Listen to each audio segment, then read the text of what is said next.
But I know there's lots of people who are listening to this who are probably thinking, hold up, you missed an entire population, which is the babies. Mm, So I want to hear from you about what you think helps babies to sleep the best from the get-go. There are all kinds of programs out there that people can purchase that help them to get on this like particular routine. And it feels like it puts a lot of pressure on parents. So tell me kind of what are the basics of great infant and baby sleep? What do people need to know? sure.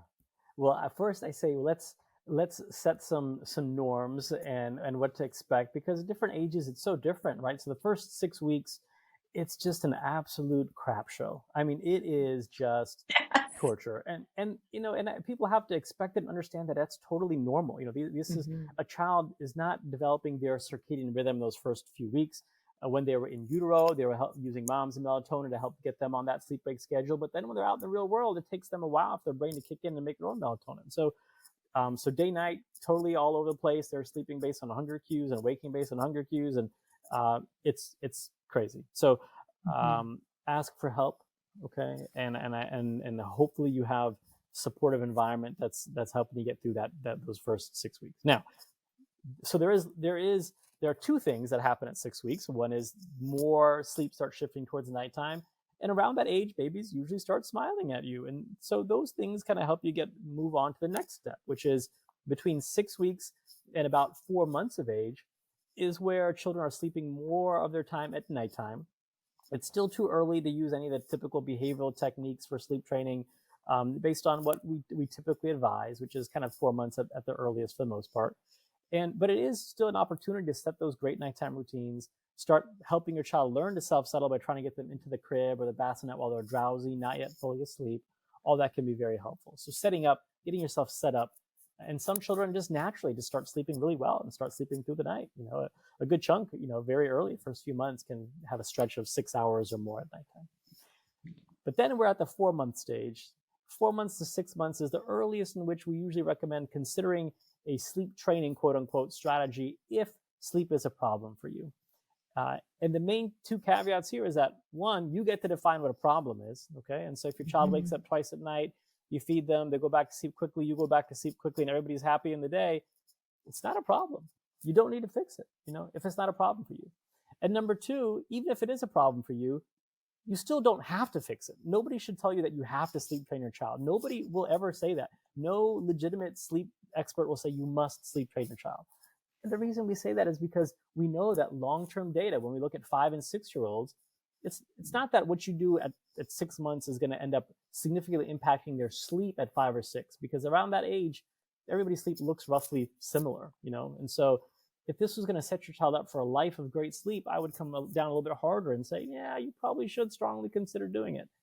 But we know that there are clear short and medium term benefits when it comes to sleep, when it comes to maternal depression scores, when it comes to marital satisfaction, even attachment with your child. The things that people often say might suffer from sleep training, most of it is actually the data shows the opposite. Many, many things actually improve. So it's a safe and effective option if you so choose to use it. Yes. What I hear you saying is you get to decide as a parent, is the current way that it's going for your family at around 4 to 6 months, is it sustainable? And if it's not, sleep training can be an option that you can use, but you don't have to. And I agree with you. That's all, like, it's not a pressure thing, it's not good or it's not bad. It's what works for you.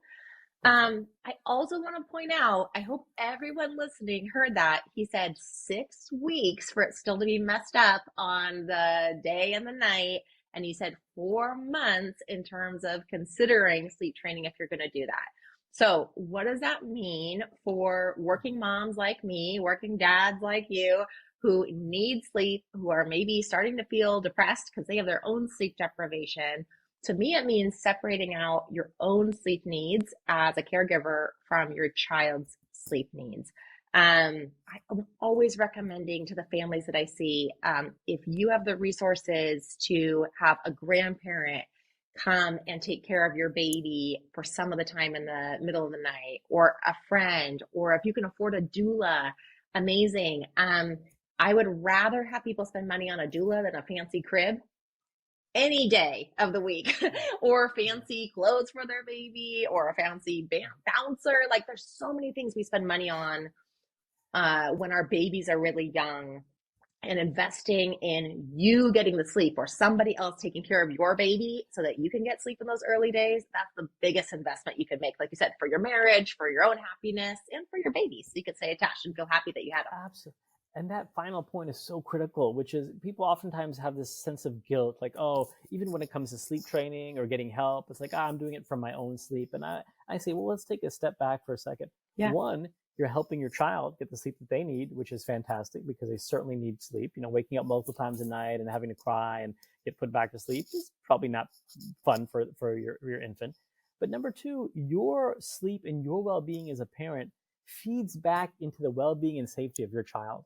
We have recent data showing that mothers that are sleep deprived with infants that are not sleeping well, we think that they're less safe drivers. They tend to swerve more in the lane, they tend to speed more based on driving simulators. We know that drunk driving and sleep deprived driving, there are a lot of similarities there regarding your attention and your reaction time, etc. So getting the sleep that you need makes you a more present, more focused, more attentive, and a safer parent in many ways. So let's wipe that guilt away. Let's take some of that guilt away Mm-hmm. and realize that your sleep will feed back and help your child too. Yeah. Remember too, we used to live in villages, in huts Yes. right next to our grandma and our aunt and our sister. And this is a new thing for us to try to like Yes. Lone Ranger this and do it all by ourselves. It used to be that someone would take your baby and they would nurse them for you and they would sleep, have them hold them while you sleep. So this is really, we become more and more as the generations go on, independent and lonely in our parenting. And unfortunately, it translates into infant sleep and paternal sleep in those early days as well. Yeah. Absolutely. Absolutely. Yeah.